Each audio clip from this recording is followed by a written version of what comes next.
Can you say hard hats, folks? Hard hats, lunch pails, steel-toe boots? Anything short of a championship this year is a failure. Look at this boomer right here. You've just got so much talent here. Somebody said we need to apologize for Jalen. Can I call it John? What are we apologizing for? What did we say? What did we do?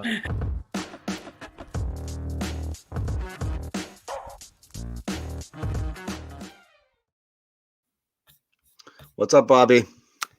What's up? Here we are. We're garden reporting with a ridiculous game. Celtics absolutely smoked the Heat. You know, it's a great game. It's ridiculous, but I kind of wanted to see like a good Miami performance tonight, and it wasn't a terrible one. But holy crap, like, is this just a simple, like, Celtics just shot the lights out, there's nothing they could do, or was Miami just not defend at all? I mean, they got a lot of open looks, but they just hit everything.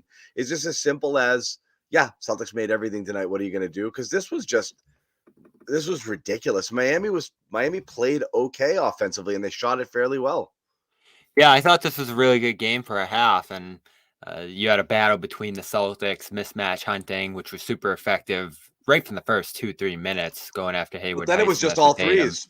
First, they were going after Hero early and looking for matchup, and then it just became swing it, and just they nailed everything. Yeah, and they got Tatum some good catch and shoot looks to start the third that made it a blowout. This was only a game for a half. I thought the Heat stayed in it well. Even through the first couple minutes of that third quarter with some awesome movement, nice dump-off passes, some really sharp sets that forced the Celtics to make some tough switches. They were hedging away from guys early that took advantage, I thought. And that disappeared in the second half. And, the Heat's shooting Wayne down the stretch.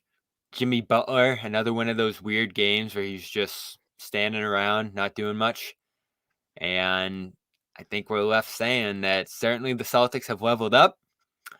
The Heat, I think, got a nice piece in Terry Rozier, but maybe one that doesn't impact this matchup all that much. And we will see what the Heat become once Butler plays more aggressively in the playoffs. Yeah. So I don't think you learn a ton from this one. And we know what the Celtics have been. I mean, this is their 9th game over the last 21 where they've led by 30 plus, which is just ridiculous. They've pretty much led by double digits in every one of those games, save for like 3. So they're dominant. They're dominating right now, John. We got a little concerned. We didn't know actually what to think after that Bucks game, right? Could this be the start of a little slip up here? And they didn't play great in those first couple of games after. At least a couple. They had of them. about a week there that it was like, and then completely. The Dallas game I think was huge for them to turn that one around the way they did. The Houston game was crap. Kind of letting their guard down. But you're right. I mean, these last couple of games have been impressive. Yeah, they had a tough time in Toronto. The Nuggets finish was difficult. But other than that, they've taking care of business here against some quality teams. Houston's okay. Mavericks don't look like they're going in a good direction here.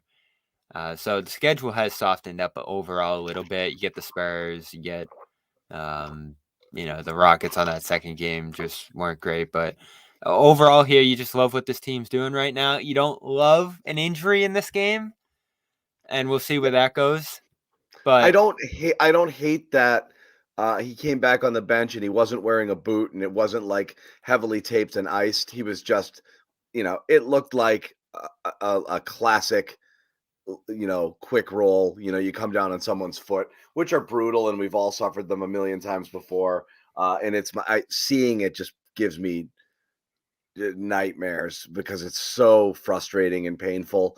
But hopefully nothing that's going to keep him out for an extended period. Yeah, and he was killing them early. 19 points up to that point, attacking switches inside and out. He looks like the difference maker in this matchup. And the Heat didn't even want to go zone because they knew what he could do against it, what Tatum could do against it. Yeah, so there's the difference, right? Start of it. There's the difference. You kind of like, I know you shared that clip and it went viral a little bit. I know some people kind of took exception to like the predictability of the Missoula offense and how that's going to hurt them in the playoffs. But the thing that's different is the Porzingis factor, and that's what's different this year versus years past.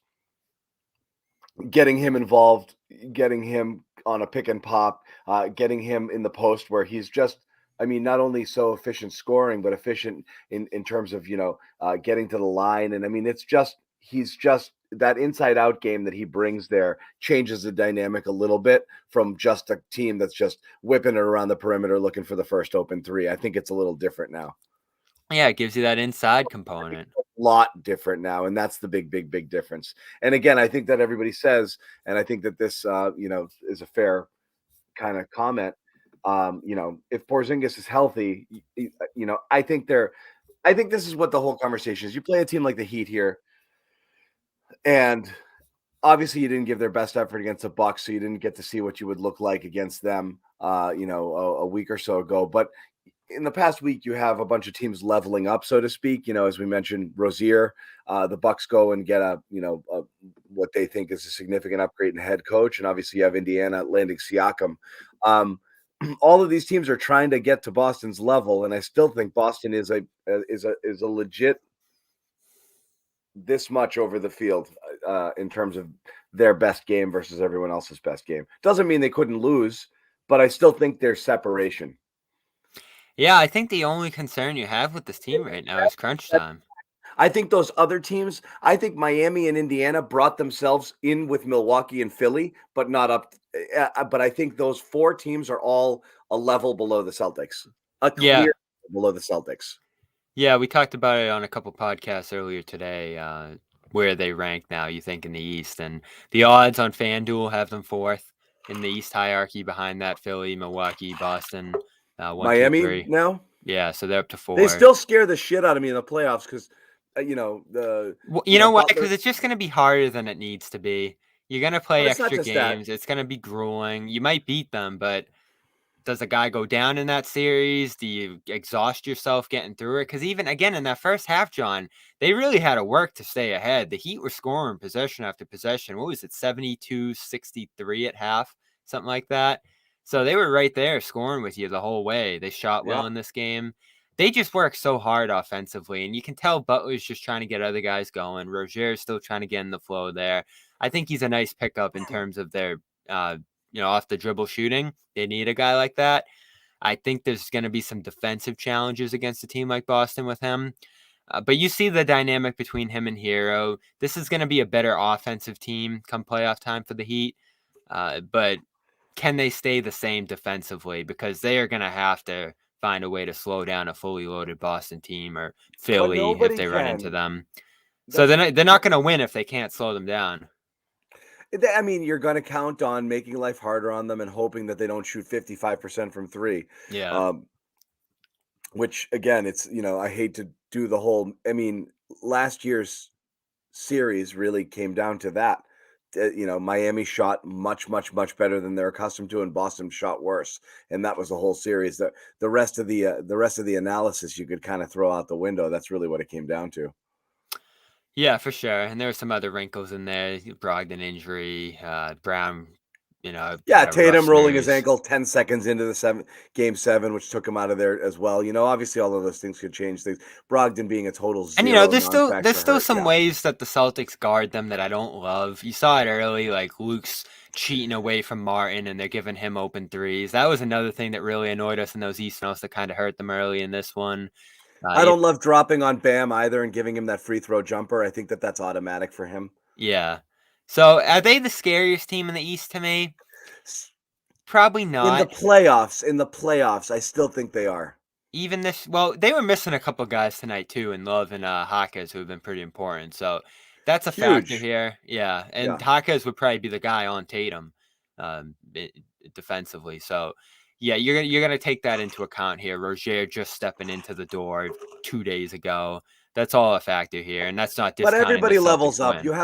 You have the Spoelstra effect, and Butler levels up, Yeah. tremendously in the playoffs, and he knows what he's doing now. I mean, they have the same exact record right now that they did through this many games last year. They're just going to kind of lurk, and they're not going to give a crap who they play in the first round, and they're not going to give a crap who they play if they play on the road or at home, but they're still going to be a scary team. And I just always think maybe it's just, recency bias and just, all of the matchups they've had, but it's just that's the one team that I still think is the one where you're just anxious playing them. You're always going to be anxious. I don't see the Bucks or the Sixers beating the Celtics in a 7-game series. If they're healthy.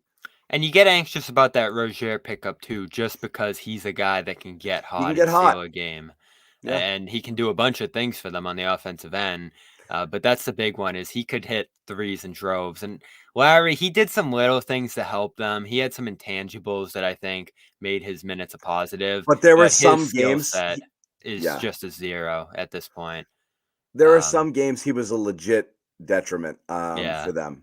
Yeah, so just a ginormous upgrade. They save money. Well, you have 4 20-game scorers plus Jaquez and plus Robinson and plus Caleb Martin and Josh Richardson and Kevin Love can each drop some. So, all of a sudden, they're a little bit more, there's some depth here for a team that you didn't know exactly what they would look like.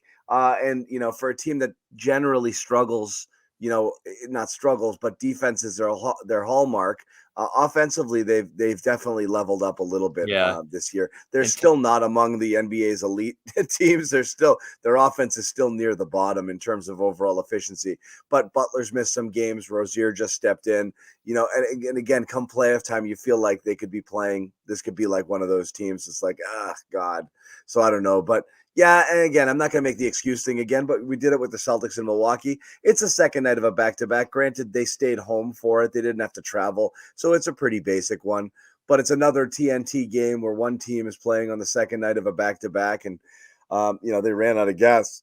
It looked like they just couldn't keep up with the Celtics. Yeah, and they had some urgency to get back in the win column. I know Grandy was tweeting before the game about it being years since they lost 5 straight games, and that, of course, happened tonight. The Celtics, by the way, haven't lost 5 straight games since the Brad Stevens tank year, which is pretty impressive. They went 233 games without losing 5 in a row. Miami did, which was the 4th longest streak in the league. Celtics now 748 without a 5-game losing streak, which leads the league. So did you see this? Did they not shake hands after the game? I could see that. That seems like a Heat thing to do. You could see the Heat being like, "Yeah, I'm not doing that." Yeah, I could see. Did no one? I didn't see it, but I don't know. I kind of tuned out when the bench was empty. Did Walsh score tonight? No, and he passed up a shot to give it to Mihailuk. Hey, that's the right play. That's going to get him minutes. It is the right play, but come on, let's get the kid some. Come on, get on the board. 1 assist, 1 rebound. He shoveled it off to Mihailuk, who I think hit a 3. But you get the kid a look, would you? O'Shea came in and scored 4 quick. A couple of rebounds. Yeah, it was such a balanced game, and it really was over early in that third quarter. And that was it, man. I mean, it was just everything friggin' fell. I got a little worried too. I kind of tweeted there. And so I'll say this. It wasn't over early in the third. Miami gets it to 16 and the Celtics kind of started to fall in love.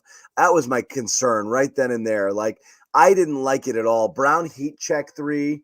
I hated that shot. And then they did another one and then another. And I was like, I think they think all of these are going to go in and they got to get stops and just keep doing what they're doing. And then the Luke offense comes in and saves the day. And I know everything we're talking about in this show is just simply a preamble to 40 straight minutes of Luke Kornet conversation, so I'm stalling until he's not going to let you off the hook, John. But then he has that little stint there in the third quarter where it's like lob, roll, short roll, bucket, foul, free throw line, and that's you've why talked about it before. His hands are so good. You just got to get him the ball above the rim. his hands are great. He has great hands. He can catch those passes, those bounce passes that like doink off of like Kata couldn't catch that if you gave him 100 opportunities, some of those balls. Even Horford's not great at it. Like that's a skill, being able to collect those passes in those. Rob had phenomenal hands. That was one of the cool things about him. He could just, he had really, really, really good hands, but Luke's got that where he can get it and gather it and get it up. And, he's coordinated up over the rim, and his timing is outstanding. And he's good, honestly, with the interior passing as well. So that little stretch there was like the Luke Kornet like mixtape where you're going to that was his Instagram, demo. You're going to give that to everybody because that was great. But that run was awesome right there to end the third because I didn't like the way they were going at all. And if Miami, I felt like that was going to get to like 9, 10, 11. And it didn't. They extended it, which was great, and got it up to 21 or 23, I think, to end that quarter. And that was it. And then they kind of, then they dropped the hammer early fourth, and that was it. Yeah, and we got into it last game. Is he good? It did. It went from 16 to 23. It was a really strong finish to that quarter. Yeah. You just see the difference between him and some of the other backup bigs in the league, like Thomas Bryant. I don't know how the Heat just keep downgrading at that spot, going back to when they had Kelly Olynyk, who, maybe they can get back this year in the buyout market if it comes to that. But they've gone between Dwayne Dedman and, Kevin Love on the buyout last year is a big-ish option. And then they had someone in between that I can't remember. But now Thomas Bryant just gets killed in that pick and roll by Kornet there. And Jalen's running the show. We talked a little bit about that last year. Yeah, he didn't have KP to throw lobs to. He throws them to Luke. Yeah, and those pick and roll numbers just remain good for Brown. And the playmaking just feels like it's at another level for him this year. He's been a better pick and roll facilitator this year than Tatum. Still a little bit behind White, but the second best on the team. And they've needed it. That was a stretch there, the one you just mentioned. Tatum's off the floor. And those continue to be minutes that they win this year, where in recent years, you just absolutely collapse in those moments. And this is the one that separated you for good in this game. That was the key to the game. And again, I have the record of it where I texted it at 16. I was like, they're going to lose this game. I started to panic. I was like, I don't like it at all what they're doing here. And then, the Heat kind of fell apart offensively too, and that was that. They did, but that stretch was great, and they really pulled it together. And as you said, with those guys off the floor, that was a big deal. That was big. And what's funny is Kornet comes in for Tatum at that point, and it was. They love playing bigger. Yeah, and it was, they bring in Kornet, Hauser, and Pritchard for Tatum, White, and Horford to close that quarter at the 3.5 minute mark, and it's a 16-point game. And I was like, I don't like this at all. And then, that was it. That just they took off from there. It was Holiday, Luke, and then Luke again with the dunk on the pass from Holiday. And then Luke gets to the free throw line, and that was it. I mean, it was the Luke show going down late there. It was a really, really, really strong finish to that quarter, and that's what sealed it. Holiday out there too, making some plays in between. I thought he was tremendous in this game. I thought he was rock solid. 7 for 8 from the field, 3 or 4 from 3, 5 assists. He seems like he's getting in his comfort zone in terms of what he's doing on both ends of the floor now for them. Feels a little bit more active and involved. Charles was kind of going on a half about how he's been like the difference at point guard this year, which I feel like if you put White in that sentence, it's more true. But, he's certainly a secondary playmaker that can do some things. And they should get him the ball in the pocket more to make plays out of the paint area because he's a good passer on kickouts, and he obviously found Luke for that dump off on the jam. I feel like he's done that quite a bit this year, just finding cutters, Brown or whoever else. So Holiday as well in this one, rock solid, and it feels like he's starting to play better and better each game. Well, it's funny. It's like you talk about roles changing with Holiday in particular. Like Holiday's basically just become a dead-eye spot-up shooter at this point. And if he's hitting at the clip that he's hitting at, it's silly. And that's the thing is, like, again, you have to look at this team and the difference between, what you're going to talk about Missoula ball and, like, what it stood for and basically, what you have with the guys that you have this year. I mean, they're elite. They're just shooting at an elite clip right now. It's crazy.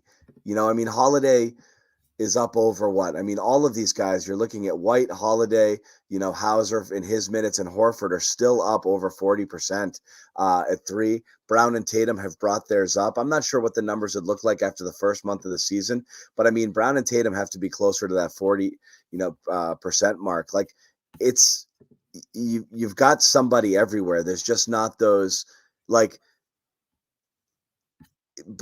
It used to be Marcus and other, taking those shots. It's different. It's different there. Like when those balls rotate over and you get those corner threes, and I know some people will be like, it's too many.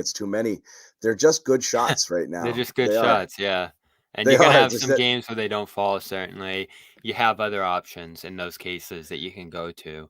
And And I think they're not the only team that does this. I mean, everyone freaks out over it. I mean, this is just how teams play. Like this is what teams give up those shots in close for open corner threes all the time. The Celtics are not unique in that, but they're just hitting them. They're just able to hit them, with White and Holiday at the clip that they're shooting at, and Horford able to knock them down as well. It's just, they're good shots. Yeah, and Tatum probably stands to benefit the most from balancing his shot profile out a little bit in terms of more at the rim, a fewer off the bounce, just based off what his production's been in both of those spots. He went to the mid-range a little bit early in this game too, tried that out, and overall, I feel like this was just an extension, John, of that Dallas game where he was so aggressive, getting downhill, took it to guys left and right. I mean, he had Highsmith, who was their point man on him, in foul trouble almost immediately to begin this game, and the Heat really didn't have an option from there. And I know someone said it in the chat earlier, Miami's going to go to that Hero, Rozier combination at the backcourt. They are extremely vulnerable on the defensive end. You said it, John. This team's profile is usually defense as a strength, offense as a little bit of a more hit or miss area for them. Tonight, their offense was great.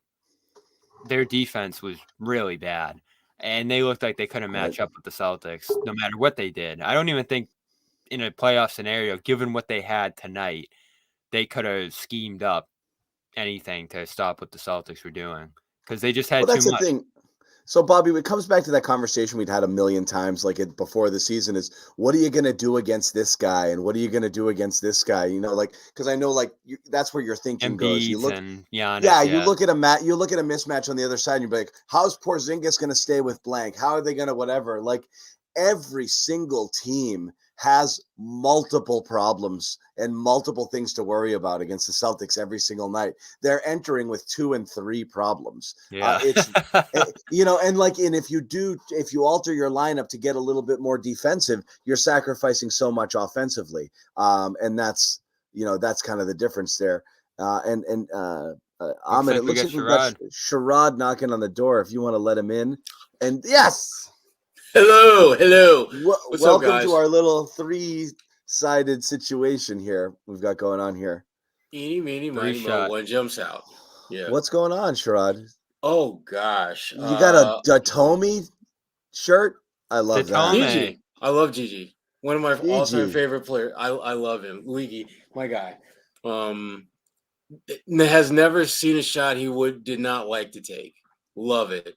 He would have fit in well with a Joe Mazzulla coach team. he might be a 17-point per game scorer with Joe.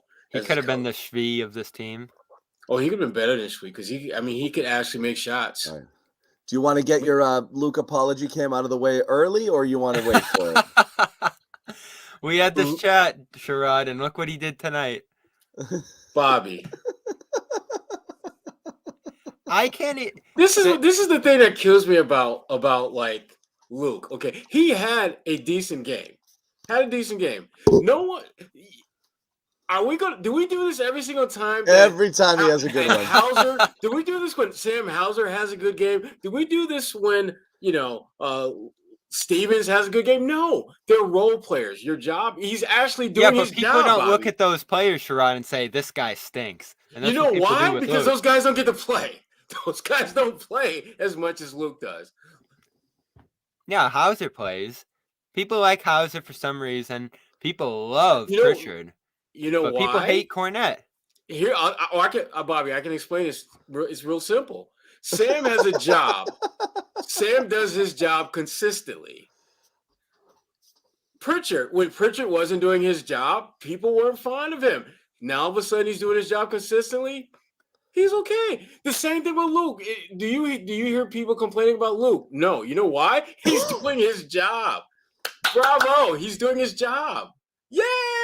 He's doing his job. I'm still getting complaints nightly about him, but Luke is like, I can brush him off is, like, easily. I don't He's coming out and understand. doing this.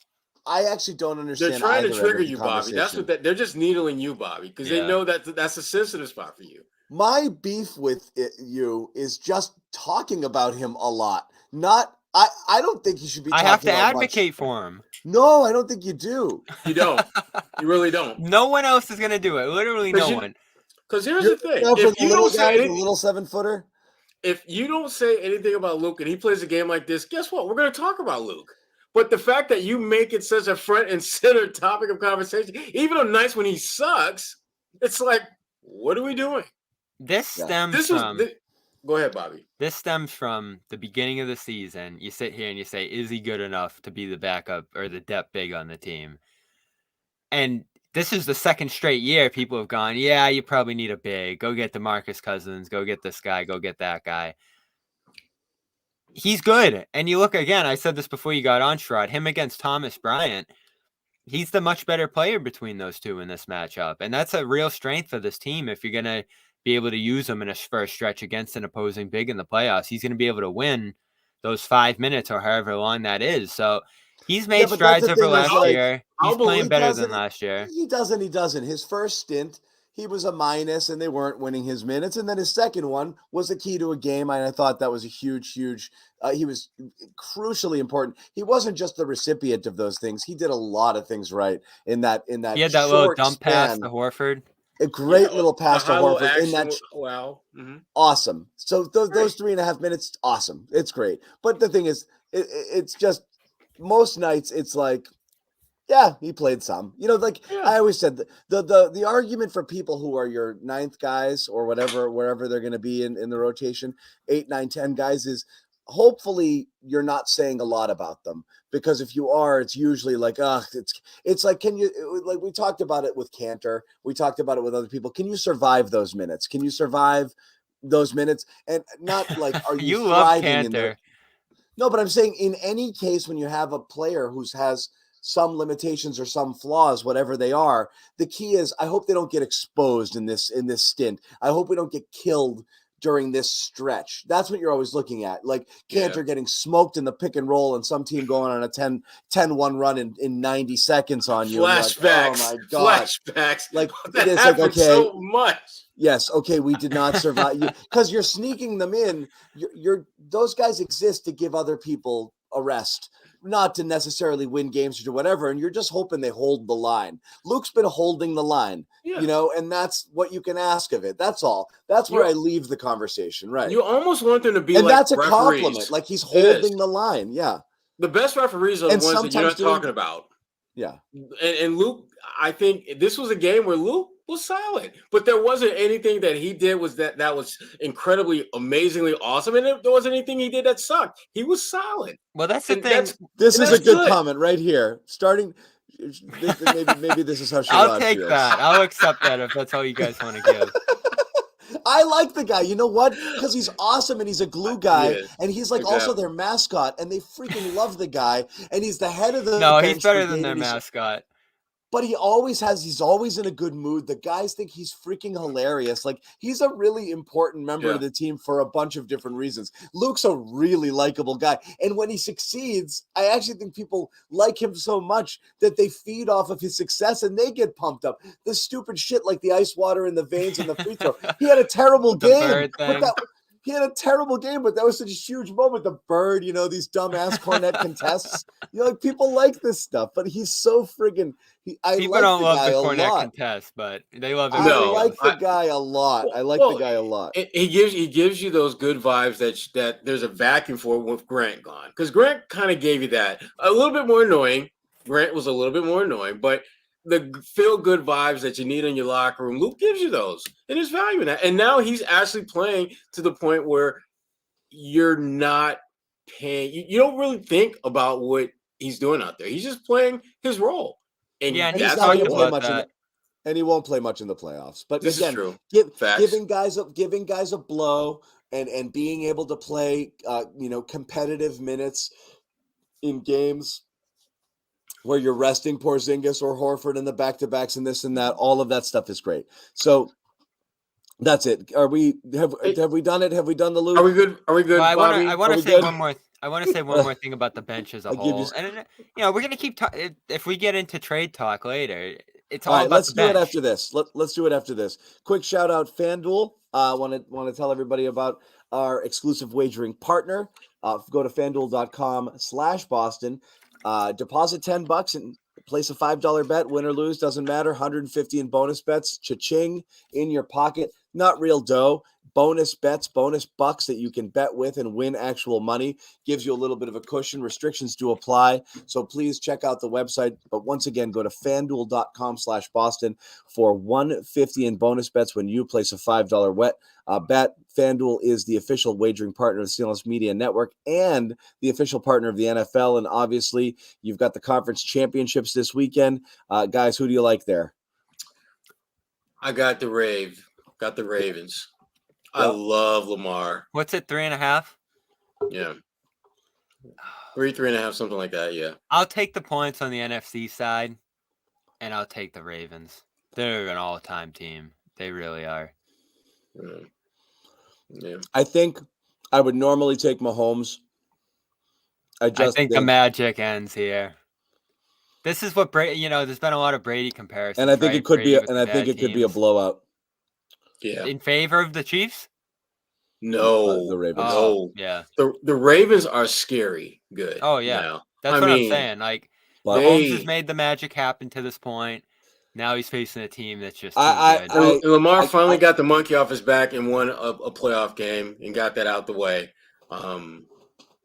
They're scary good. I That couldn't defense, possibly have. damn. They're great. I love Lamar. I couldn't have more respect for Mahomes. I think he's ridiculous, but I just don't see it. I love the guy. Too. He's already the second best quarterback ever. If he retired today. Wow. Woo, John. I didn't see that hot take coming. Easily. I don't even think it's. I think, yeah.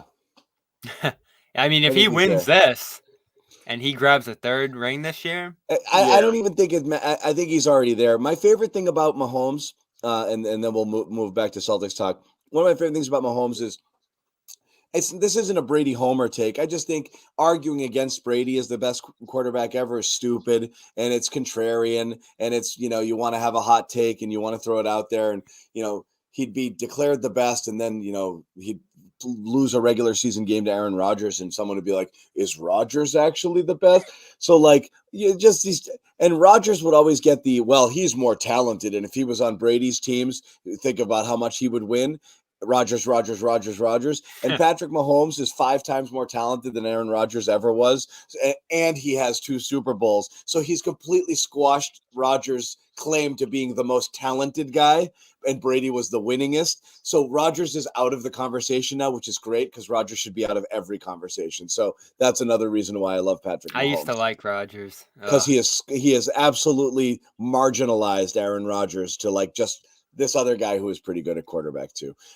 Anyway, back to the games, and Bobby wanted to talk about the bench as a whole, and he promises this is not just more Luke propaganda. Okay. Well, the same goes for every guy off the bench, right?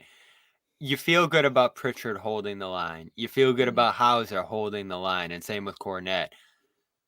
They've shown this year, at least in a regular season standpoint, that if one of those guys has to step up a spot in the rotation, you're probably good with that. If any of these guys need to start a game, which is 2 injuries, you're in a little bit of trouble there. So all along, I felt like they need to go out and get more of a fill-in guy, and that might just be Muscala skill set level. Like if they end up getting a guy of that caliber, I think I feel good about that because that was Rob Insurance effectively last year, right? And maybe it didn't align right, and he wasn't going to be capable of doing that, but it was the right idea, I think. They need to do something like that this year, I think, just because there might be a game where 2 guys are down. And again, if someone goes down for the playoffs who's significant, it's over. Like at that point, you can't find anybody who's going to be able to help sustain that. But if you have to get by for a game or two, do you feel good about the guys on this bench right now to be able to get you through a game or two in the playoffs? Or are these guys still so unproven in terms of playoff minutes that you have to get someone a little bit more proven for this bench? I think it like most things, it just comes down to the matchup. I think there's certain teams where you can go a game or two without one of your top 5 guys and still be able to win. But there's certain matchups where I think it's very problematic.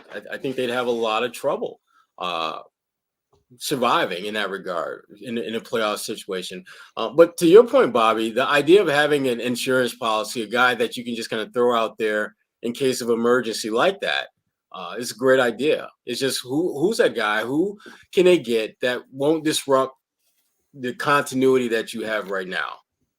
And that's going to prevent them from making a move, I think, because they don't want to mess with what they have going on right now. And things could change, as Brad said. Maybe an injury strikes on that bench, or they have a need that comes up that becomes more pressing. And John, I think you felt all along that they just aren't capable of making a move here, and I think their hesitancy to do so will probably increase given what O'Shea's given them. Because if O'Shea fizzled in that opportunity they gave him over the last couple of weeks, they probably would have tried to get that kind of guy. Look, if you can loosen up a guy at that, because again, the rule is on what they can bring in. It has to be someone, for a buyout candidate who's making less than the mid-level exception, exception, right? Which is like 12 point something. So like, if if there's a player or two out there that can fit in and slide through, I know Olynyk is the one that's mentioned. Does Olynyk slide? Would you want Olynyk? I like Olynyk. I do. So he's the interesting kind. He's the interesting. That kills Luke. But like, I like that because again, he can shoot and he's a good offensive player. And again, you're talking about at this point, 8, 10, 12 minutes, like a night. You're not talking about a major player, but that's someone who you could live with for 20 minutes if you had to in an emergency. When you're talking about that, that's a slightly more proven player who, again, he can't defend. You're gonna take a big hit if you're losing a real rotation player, but you can live there. Really, you're looking for someone who's like, no offense to these guys, just above Brissett and Kornet. Yeah. And that's where you're looking to slide them in, or possibly compete with Hauser for wing minutes. That's kind of the range you're looking at. You're not looking for a Rozier, or like some teams are out there trying to find their third scorer. The Celtics are looking for their 9th guy or their 8th guy, who can solidify a playoff rotation. If they can find that, great. But I don't know that they can. I want to see them try to get a little creative here, Sherrod, because if we're being serious, Delano, Shvee, Stevens, those 3 guys, they're never going to play. So if you could stack their salaries, and it's tough, right? Because the other team needs to be able to take in that many players. Yeah, and maybe throw get them someone all who's a little in bit a little more clown expensive. car together and just ship them off to wherever. Put like 9 of those guys in a little clown car and just send them to some destination and add up their salaries and call it a day. Absolutely. Yeah. And they'll never play. They'll never play. They'll never play a minute. Never, ever, ever, ever, ever, ever, ever, ever, ever play them. They could sign you, me, and Sherrod to those last spots on the roster for the playoffs, and over Banton and Stevens, and it wouldn't make a difference. No, it'd be Keita, Walsh, and it wouldn't make a difference. And, wouldn't make a difference. Yeah. JD would get some time. Yeah. And that doesn't get you much matching money, but if that could get you a little more than what the TPs were at there. Breaking news. Go get a little bit more expensive guy. Kristaps Porzingis, interviewed after the game, says he's fine. Would have been able to return if the game was closer. Thinks he might even check out in time, by tomorrow and get a clean bill of health. So don't want to do it. No. I'm saying whether it is or it isn't. I'm saying everyone can exhale on the just shut him down for 20 games and make sure he's okay and put him in bubble wrap. He rolled an ankle in a normal basketball way. It ended up not being a big deal. Hurt at the time. He said he was fine. He could have taped it up and come back. What a sigh of relief. I'm just saying it looks like the fact that he returned without a boot and wasn't shipped off for X-rays immediately is a good sign. But it still could have been a week or two. It looks like it's more of a day-to-day I was thing, ready which, for 2 weeks immediately, seeing him limp Yeah. off like that. those things always happen, though. I mean, Yeah. yeah, but that's a everyone can kind of let that Because one out. Yeah. yeah, because I mean, you look at this game, and this is exactly why he has to be at the top of your list of X factors for the New England championship. They had no answer for him in the first quarter, and it's been kind of like that the last couple of weeks. He's just been that guy, and to get things popping right off the jump. And then Tatum takes over, and then Jalen takes over, and then Derek White is giving you a little this, that, and Al is good for a three-pointer every game now, apparently. I think it's been like 16, 17 straight or something like that. I think Who's this, White? No, Al, Derek White. Al had a really good game tonight. Yeah. Yeah, but they've had so many guys that have just basically played their roles, and they're rolling over teams. I mean, this Miami game.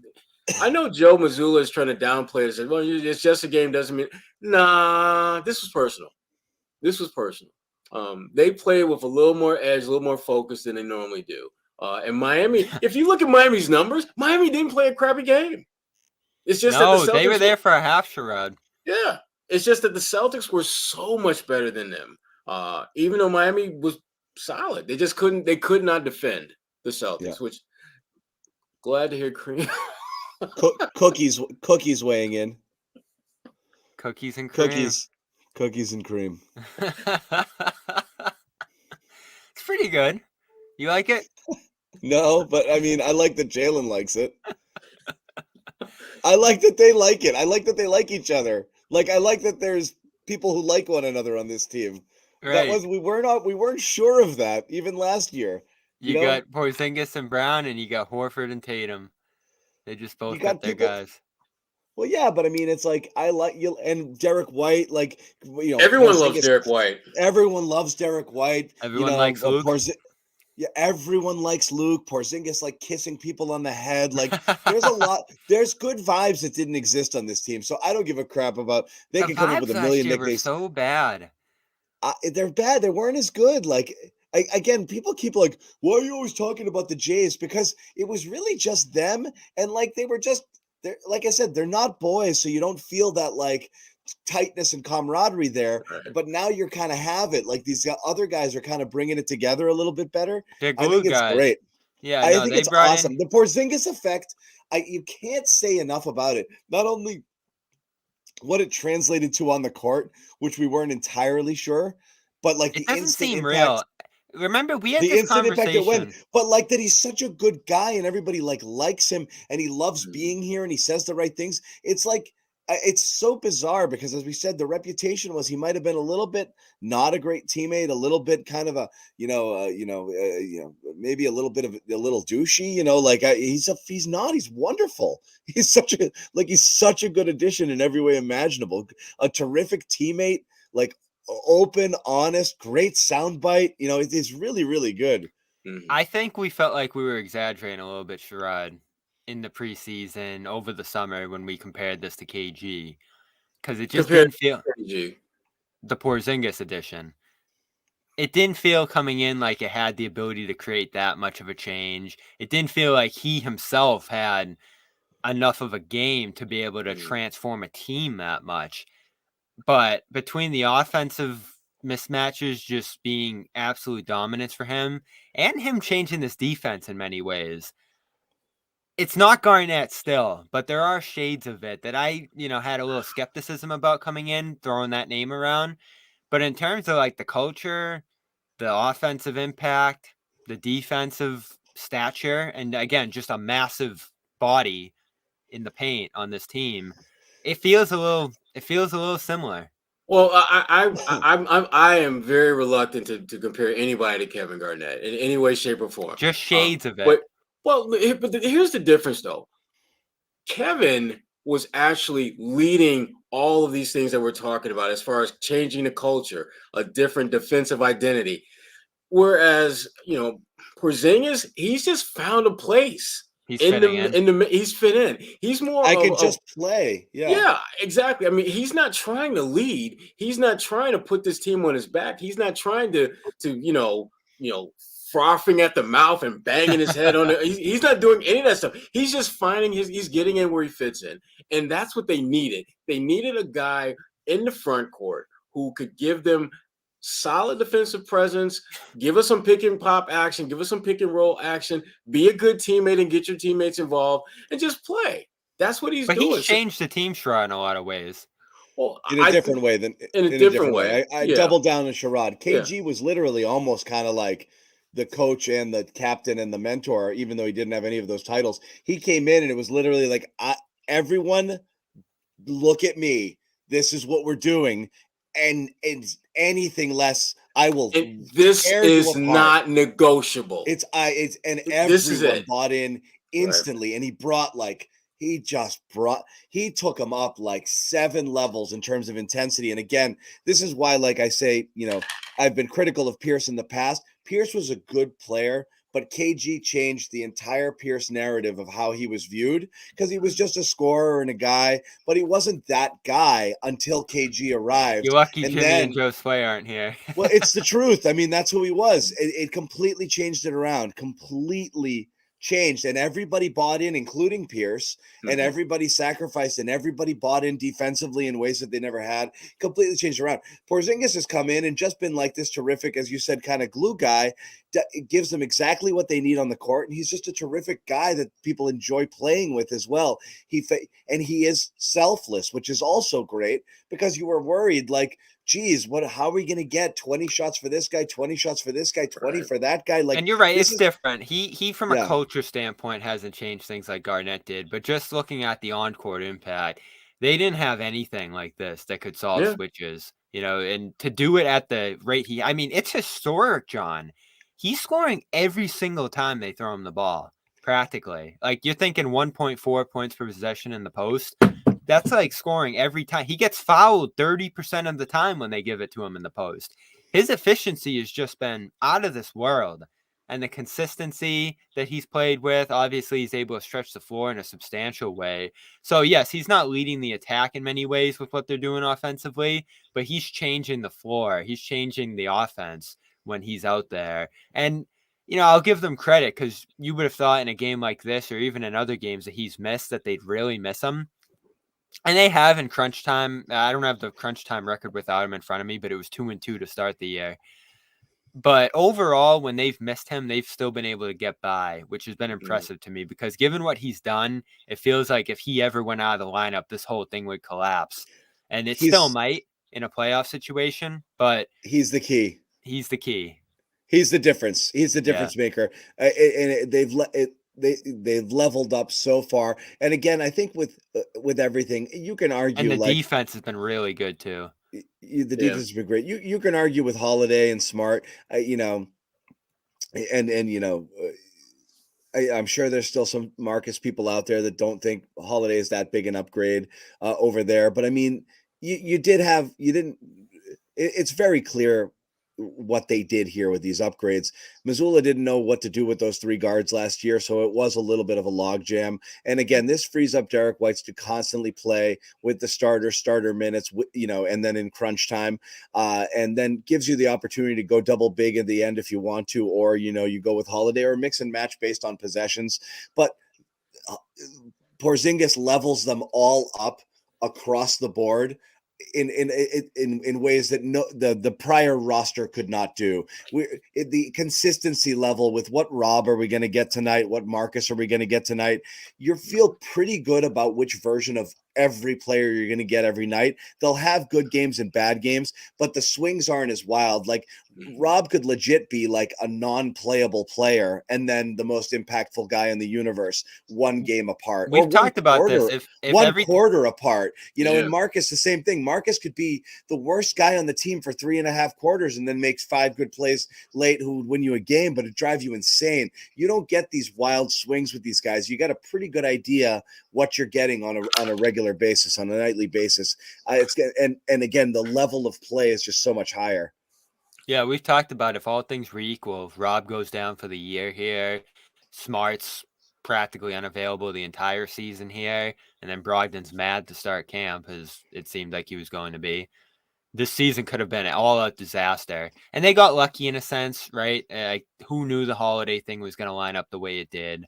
That, I feel like, rounded this team out perfectly to allow them to be at this level. Because I think there would have been a lot of questions if it was just Pritchard and White and Porzingis in Smart's plays. A lot of questions and a lot of losses. Yeah. If we're being honest. But you were able to consolidate some pieces that were ready to go, frankly. Like, I think they reached a point with Rob where it's like he's too unreliable. And that's why you move him out, John, as we debated at the time, over Horford, who fortunately they were able to retain there because he's still been so As I key. said, most of my feelings at that time were based Emotional. off of emotion. Yeah, it was.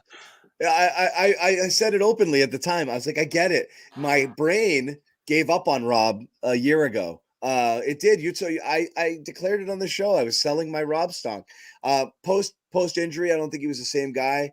And I don't know if he'll ever be the same guy. And again, just maddeningly inconsistent, whether it was conditioning or whether it was just kind of like figuring out what he was supposed to be doing at any time. The offense. Sometimes I just couldn't figure it out. And the fact that it just never. It would have been so weird if him and Porzingis were playing together in the starting lineup. But then you had those awesome Instagram videos where he was like doing post-ups and shooting. I just wanted to see a little. I just wanted to taste. I mean, poor guy. He goes to friggin' Portland. The first practice, he bangs his knee, and before he even got a chance to hurt himself, he hurt himself. How many games did he Rob play? gets injured on the way to getting injured. You know, it was a ridiculously low number. Literally, poor. I really do. I really do wish him the best. But it was He played mostly 6 games this year. That many? Wow. 41 over the last 2, and 102 over the last 3. Yeah, I feel like before Rob hits 30, he's gonna be moving around like Udonis Haslem and be out of the league. Like I just don't see it. So you wish him the best, certainly. Yeah, and I guess traded the Rob stonk for the Luke stonk. Yeah, they're kicking around that he might get traded. Obviously, he isn't going to play this year, but maybe I thought he was going. Destination. I thought he was going. You could see him and Brogdon moving together certainly again, and Brogdon's been playing well in recent weeks. Yeah. And he's shooting it well again. He's been good. He was good last year too. But Sherrod, you came in a little late. You didn't get a full crack at like the game. Any takeaways or anything you wanted to share, because we kind of had already moved on to Luke when you walked in the room. As always.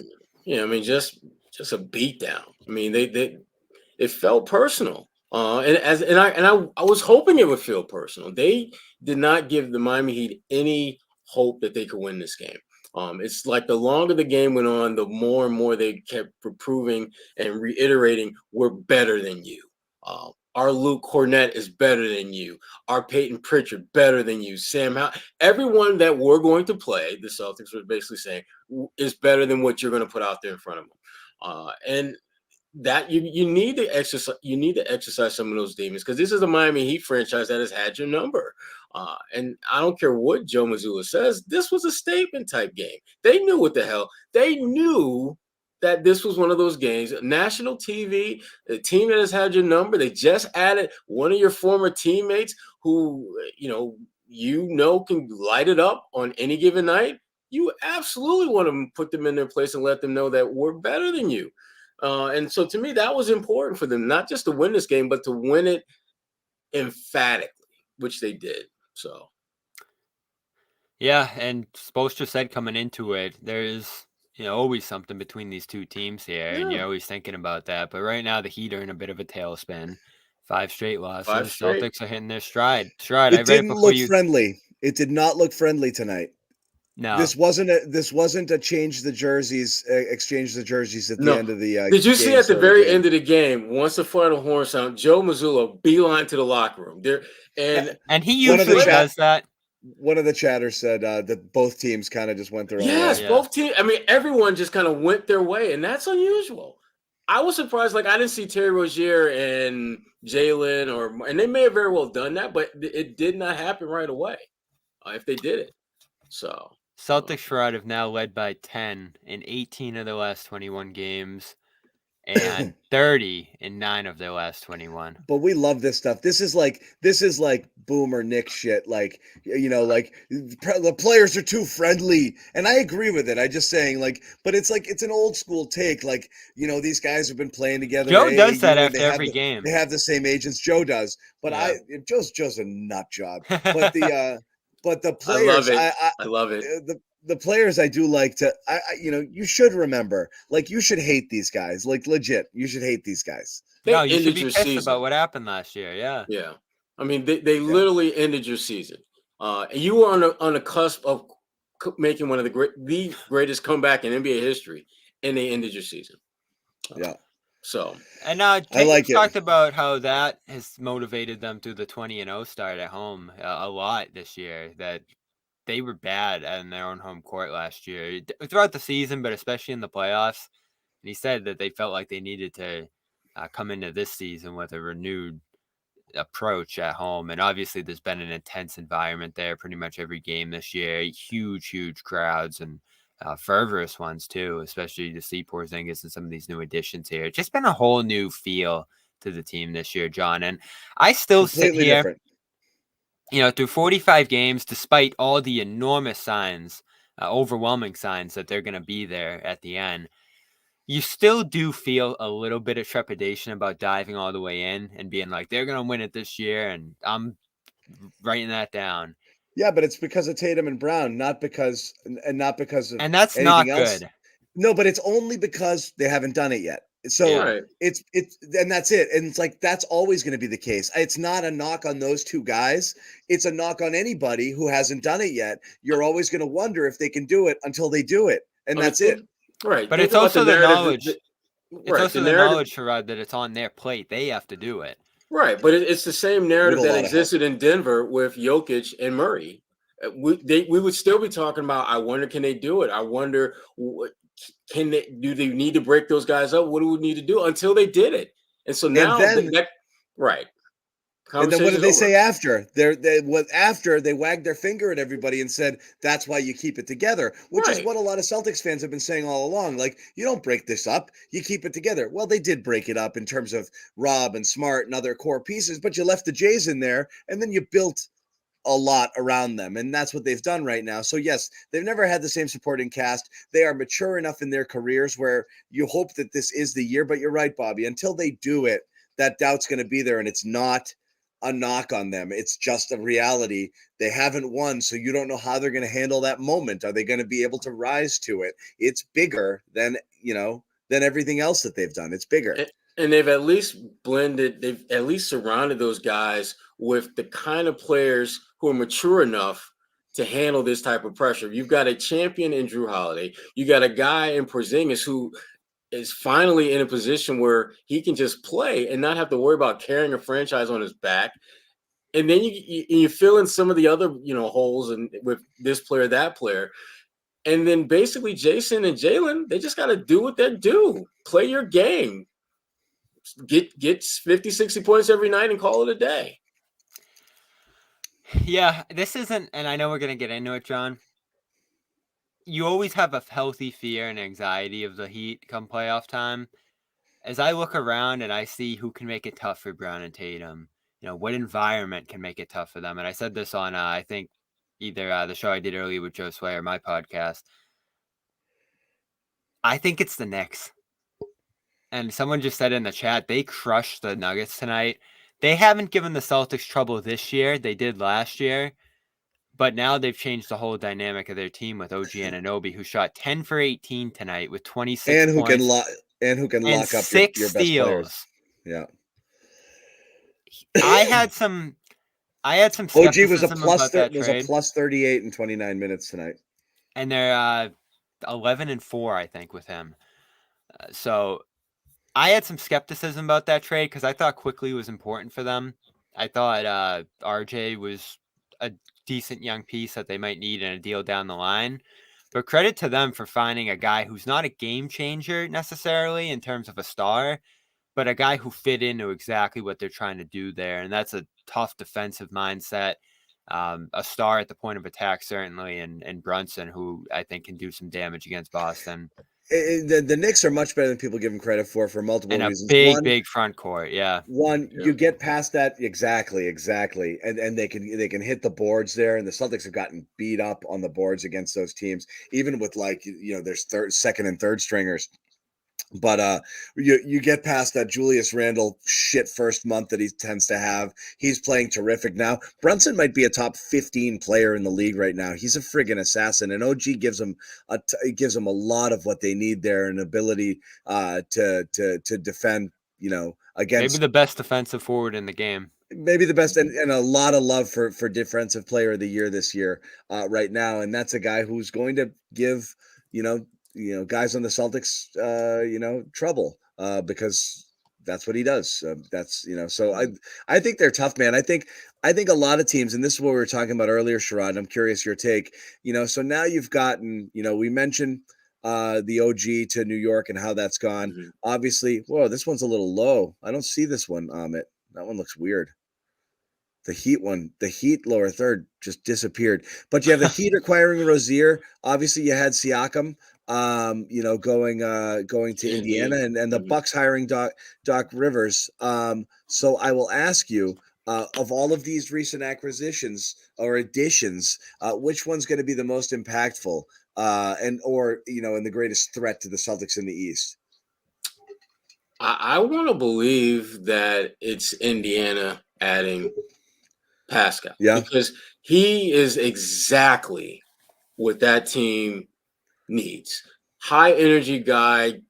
He knows what it's like to be the face of the franchise type of guy. He knows what it's like to just kind of work your way from the bottom. And the kind of guys that Rick Carlisle has great success with, he fits that mold. And that's a team. That's a team that they're scrappy. You don't want to see a team like Indiana in the playoffs because they're going to fight you no matter how big a lead is. And they have shown the ability to score in ways. They're one of, if not the best scoring team in the NBA. And they have a guy controlling the action who gives you problems. Halliburton is a problem for a lot of teams, especially the Celtics. And as the thing, my number 2 would be Doc Rivers in Milwaukee. But here's the thing. Doc has to somehow figure out a way to make the lack of defense played by Damian Lillard not be such a major problem, because he's not going to change. He's not going to become all of a sudden a mediocre defender, because that's just not happening. He's been in the league too damn long. If it was going to happen, it would have happened by now. That is going to be a problem that I don't know how Doc is going to mask that going forward. So Doc's impact is going to be limited somewhat, because the biggest issue they have is they don't defend. They don't have a lot, which is weird, because they have a former league MVP and an all NBA defender in the front court, but the rest of the team defensively sucks. Yeah. Compared to Siakam being exactly what Indiana needs. Right. Doc's what the Bucks need, which is a new coach, but is he the ideal one? Is he exactly what they need? Probably not. They probably needed Nick Nurse, Sherrod. Yeah. And I always like that idea of pairing his frenetic defensive approach with the Bucks' long active players, but Griffin tried to introduce that there, and they didn't really embrace it. There was obviously conflict from the start between Stotts and Griffin. And I know Doc is probably about as ideal of a guy who's available to come in and be peacemaker and push certain guys and just know exactly how to handle each personality in that room. And I think they're going to make some trades too, at least one, to shake up that room even more. But the things that are wrong there, John, just feel a little too wrong to solve over 4. Well, I don't know that Doc's going to come in and turn that defense around. I just don't know if they have the personnel necessarily to play the type of defense they need. So I think I don't know what it does. I don't know what it does. Does it set them up for next year? Maybe. I don't know what it does. It just obviously they thought that Griffin wasn't the guy, and they pull the ripcord, I guess. And that's fine. I applaud that. I hate the idea of somebody getting such a short rope there. Not only a short rope, but he had the 3rd best record in the NBA. But if it's that good and you're that certain you got to make a change, then honestly it's better to make it than to just say they had the best record. How many teams have done that? Well, but we won or we're winning, so I don't know that I can do that. Right. They were But, 16-8 in crunch time with some miraculous wins against the likes of the Pistons, who they were scoring 140 to 138 against. Who won Coach of the Year and got fired? Was it what's his name? Who's now with Detroit? It was Dwayne Casey at one point, Casey and did. then Casey I think did with Carl Toronto. did too. Yeah. Yeah. There was in it was almost like the SI curse where you would get Coach of the Year and then you were going to get fired within a Doc year. said that too. He's Yeah. like, "That's the last award you want to win." Yeah, it is, because there was a stretch where guys that won that award were Monty getting just fired. won it too. Yeah, I thought it was Monty, but Monty won it and then a year later was gone. Yeah. He was 2 years removed. It wasn't right after. Casey was the one I was thinking of, but yes. Yeah, Who won because last Casey, year? yeah, I can't remember. They're still employed, so there's that. I'm not an awards guy. Anyway, so the Doc thing, I don't know if it's a thing. Oh, okay. I do think I think Siakam's the right answer. The question was, were the Pacers too far behind the elite teams to have leveled up to the point that they can catch them or not? I'm not sure. I think people forget that the second half, certain teams take on different personalities, and one or two of these guys might emerge as like, holy crap, this team's real. So I'm kind of curious what, with the Halliburton back and Siakam integrated in there. So Josue said the Bucks earlier Pacers. when I was talking to him, and the one thing I do find interesting about them, we're in this era now, John. Me and you always have this fight where it's all offense. Defense usually seems to have a more outsized. It's always role. with love, though. Yeah.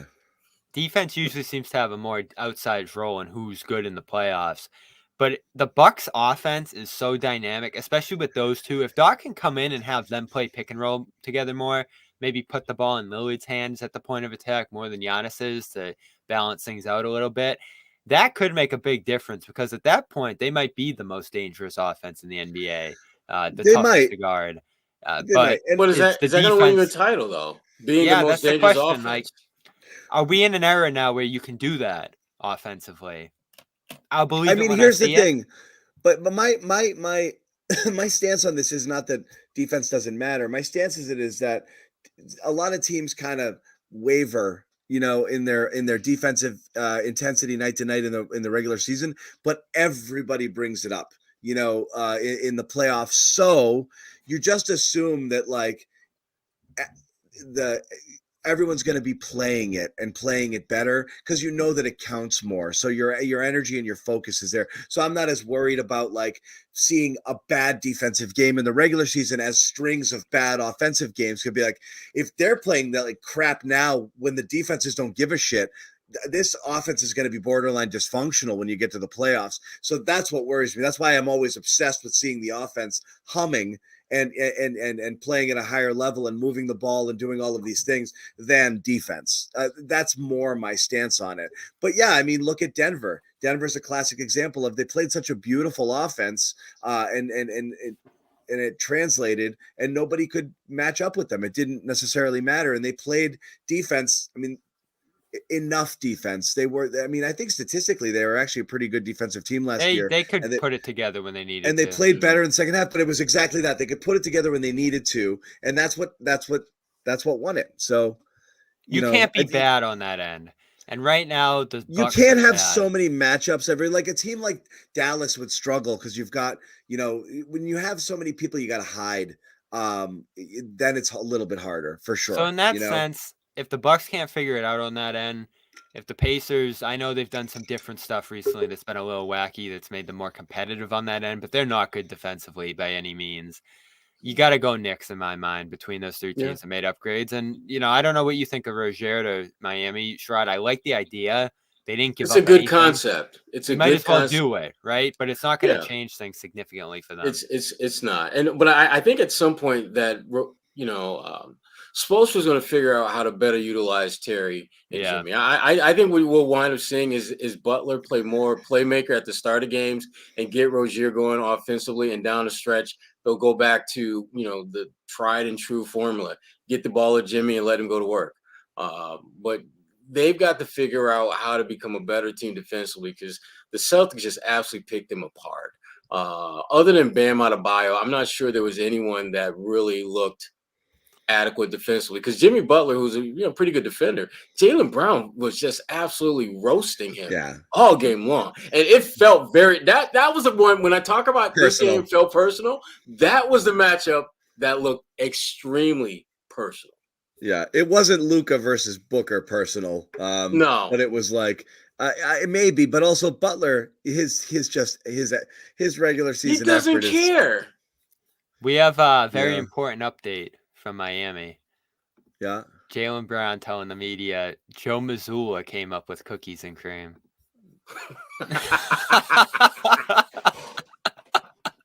Of course he did.